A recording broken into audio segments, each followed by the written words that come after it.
What is going on, guys, and welcome back to the channel. So if you guys aren't familiar, this is our super cheap $500 turbo Civic build. Now, in one of our last videos, I did a full price breakdown on how much it cost us to buy every single part to get this car manual swapped and turboed and out having some fun with it.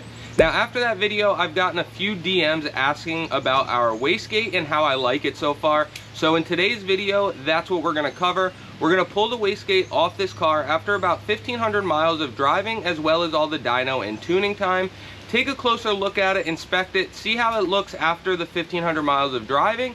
Then we'll slap it back on, take the car out and test it out and see how well it does at modulating the boost. So let's get through the intro and jump right into today's video.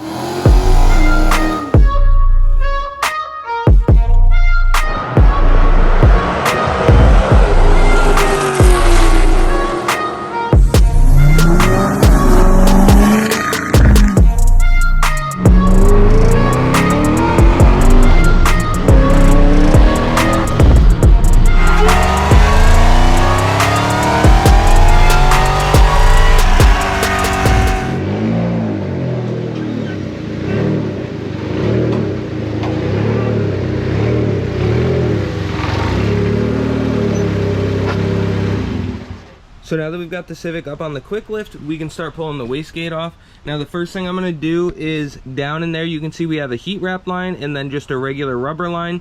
I've got those going to quick connects, and I'll tell you why it's set up like that later. But we're going to disconnect it there so that those two lines come off with the wastegate. Then we'll get underneath it and start pulling the gate off of the manifold. Now that we're under the car, you guys can see our wastegate. It is located on the bottom of our turbo manifold. Our turbo is a top mount. Wastegate is the bottom, and this is a centrally located wastegate. So on some of the other manifolds you can buy, it's on one runner. This one is central, so it's right where all the runners come together, which I really do like that design, and that's going to help your wastegate work as well. But we've got to go ahead and pull out the two Allen bolts that are holding it on. We're going to leave the dump tube right on it for now, and we'll pull it all out as a unit and then take it over to the bench.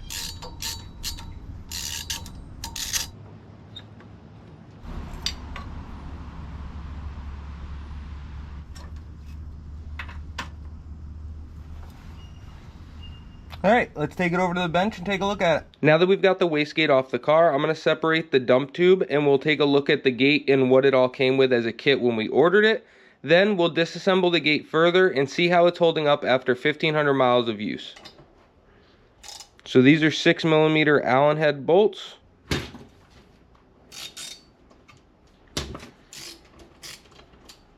Grab a gun and run those out.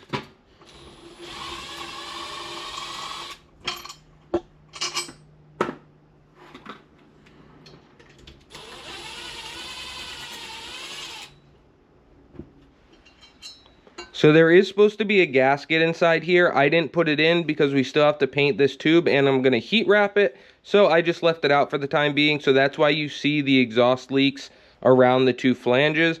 But we'll clean that all up when we're done and get this thing wrapped and install it with a gasket. So let's take a quick look at the gate.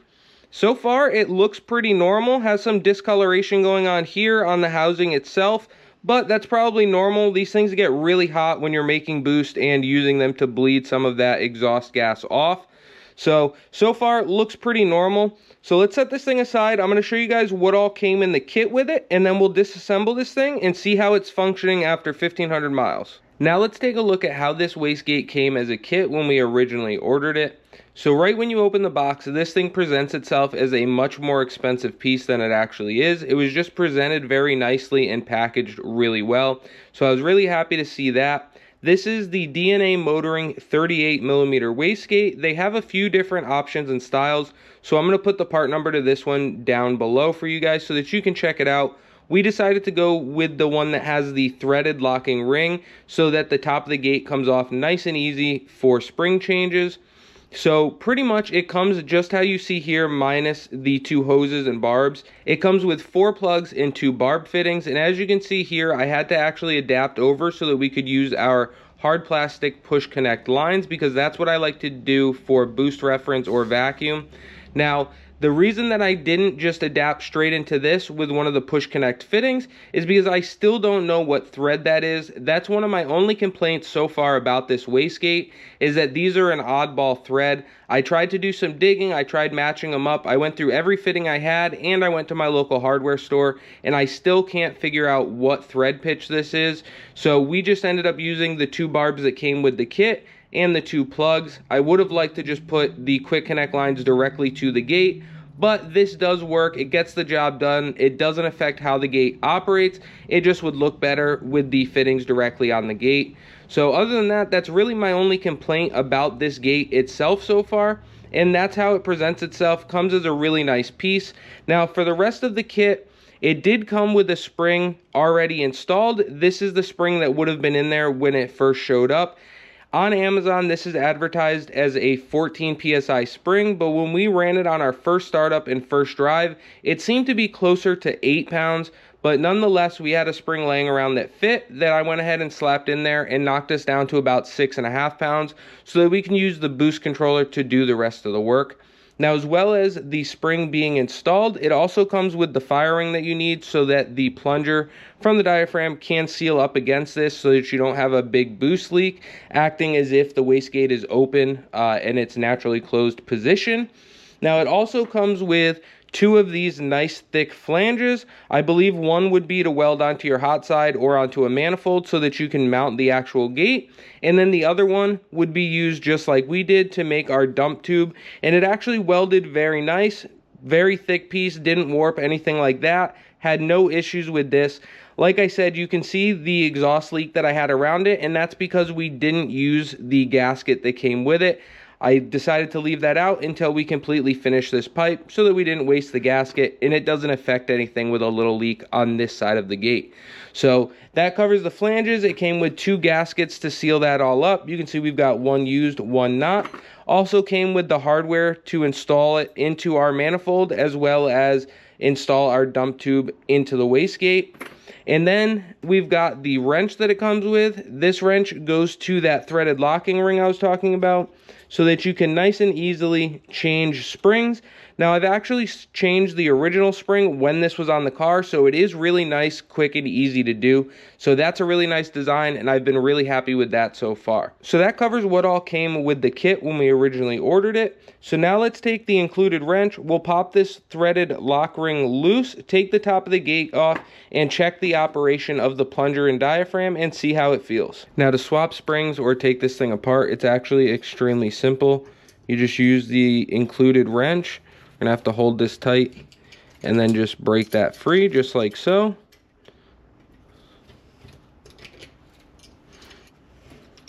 I would be curious to see if any of the tile parts would fit this gate, like if the diaphragm ever started to leak or anything like that, if we would be able to use their diaphragm or any of their parts to fix this thing.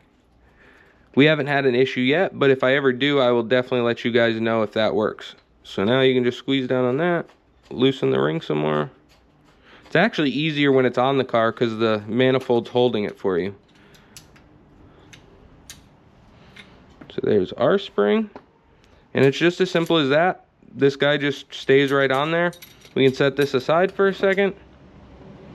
This is the spring that we decided to put in there. You can see it's a much softer spring. It's a little bit smaller, but it did work, no problem. So now that we've got that all apart, I want to take a look at how this thing slides now that we've got some miles on it. It actually seems pretty smooth still. So that was one of my biggest things, is I was very curious to see how this does over time. The more and more miles and more use that we put on it, I'm curious to see if this stays nice and smooth. Now, originally I did put a little bit of high temp grease on there when we first got this thing. Made sure there was no burrs or anything, and there wasn't. It was actually clean. So put a little bit of grease on it where it slides, and it has been good so far. So now that we've got that checked out, everything seems good here. There's no rips in the diaphragm. I don't see any leaks or anything like that. Everything seems to be sealed up pretty good. So I'm gonna go ahead, throw the spring back on here. We'll put this thing back together and get it back on the car. So you guys might have noticed this before me, but I went to get ready to put this thing back together, and I noticed this little set screw was sticking out a little bit, this one right here. So I went ahead and grabbed an Allen wrench and set it on there, and it was definitely loose. It was backed out pretty far, and I have never messed with these, so I went ahead and checked all of them, and the other two were perfectly tight, but that one was loose and backed out a good little bit. So just something to check if you guys get one. I've never had it apart, so it was like that from the factory. But other than that, the diaphragm looks good, feels good. The plunger moves freely and goes back and forth just like it should, nice and smooth. So let's go ahead, throw the spring back in here and start putting this thing back together so we can throw it on the car and take it for a ride.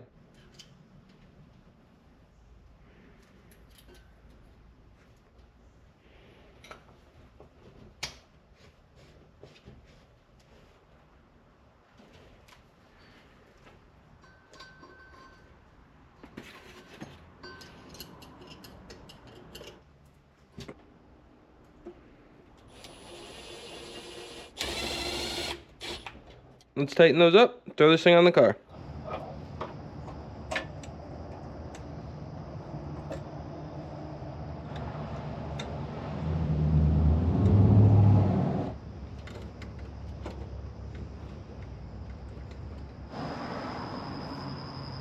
All we've got to do now is hook up our quick connect lines, and we are good to run this thing. Take it for a ride and see how this thing works.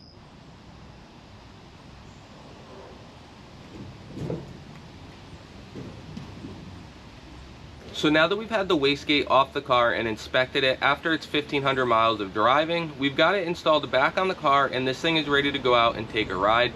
So what I want to do is zero out our duty cycle for our boost controller. We're using a Mac valve, so we're going to zero it right out so that the wastegate is reliant upon the spring that we have in it, which should put us right around 6 to 8 psi. Now, I don't really care so much about what the actual boost pressure is. I'm more looking at the boost curve to see if it's going to come up and level off or if it's going to be modulating.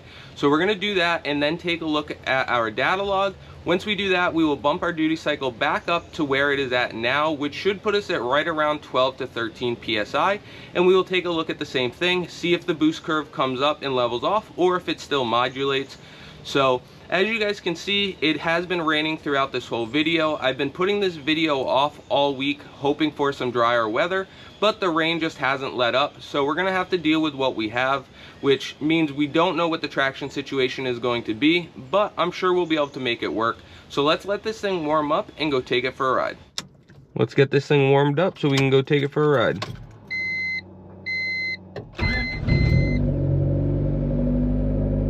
So while this thing's warming up, we're gonna go into parameters and disable our boost control. You can see we've got it checked for enable right now. We'll uncheck it, then write the file. This should revert us right back to gate. Now you guys might notice our AFR or wideband reading is whacked out right now. It's because we actually had to pull the sensor and gauge off the car for the time being, so ignore that for now, but we did tune it with the wideband for lower boost and for what it's on now, so we should be fine. So just ignore that number for the time being. We'll let this thing warm up a little bit more, go take it for a ride on gate, and then up the duty cycle and see what it does and see what the boost curve looks like. All right guys, so we've got our boost controller disabled, we've got our data log started, and we're gonna take this thing for a little ride, see what it does. We probably won't go crazy because of the weather, but we can use third. It should be fine in third, so we'll see what it does here.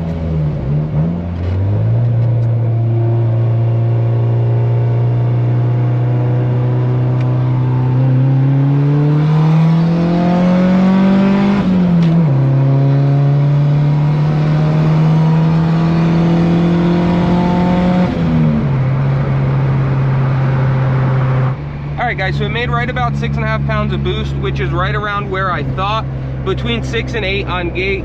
So that worked out perfectly. Now we can go ahead, pull over, bump our duty cycle back up to where it was, and do that again. We'll make sure to log that one as well, and then when we get back to the house, we can take a look at both of the data logs and see what our boost curve looks like.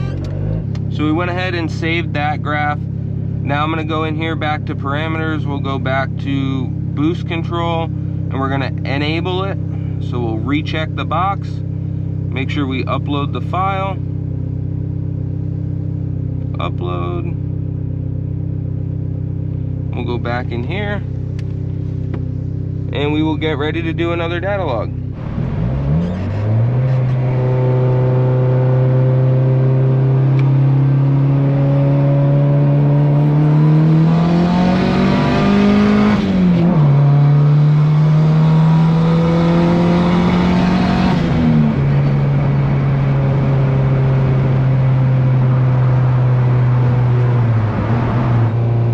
We've got Wastegate re-enabled.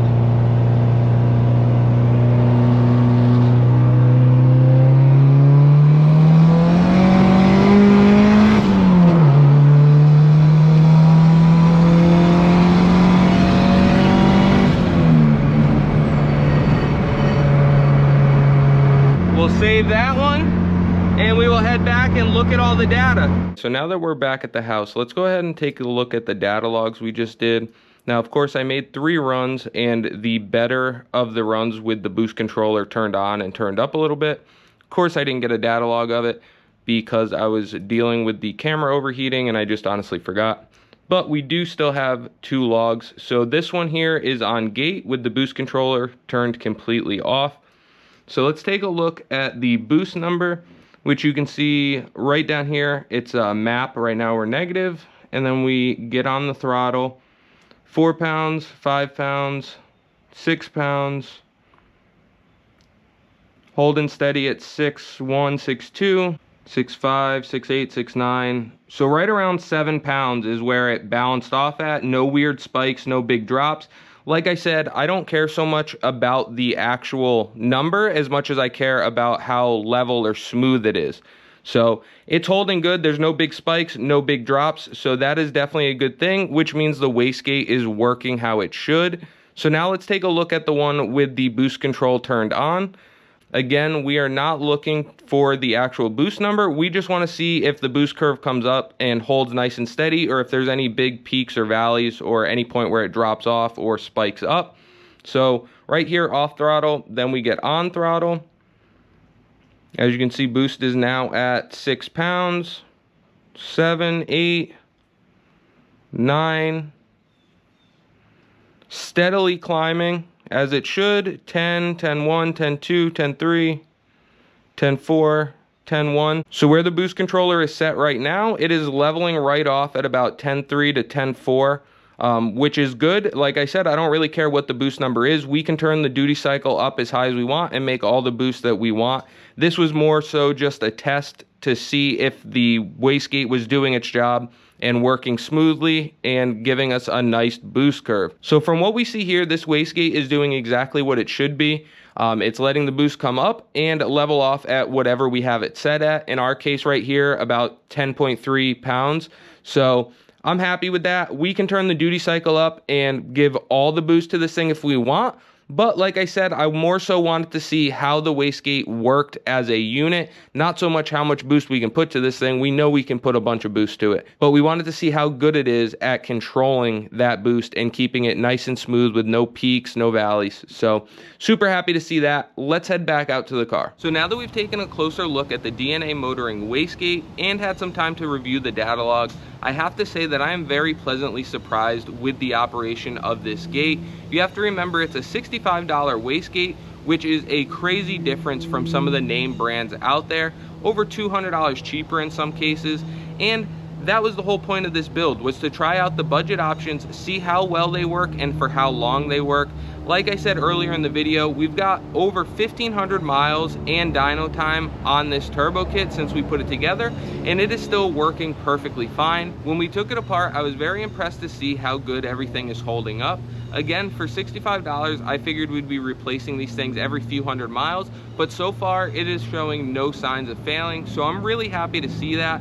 Now, the only complaint that I could come up with this whole kit is the threaded ports on the wastegate itself. I wish they would make those 1/8 inch NPT so that you could adapt over rather easily, but they're that oddball thread size and I couldn't find out what it is.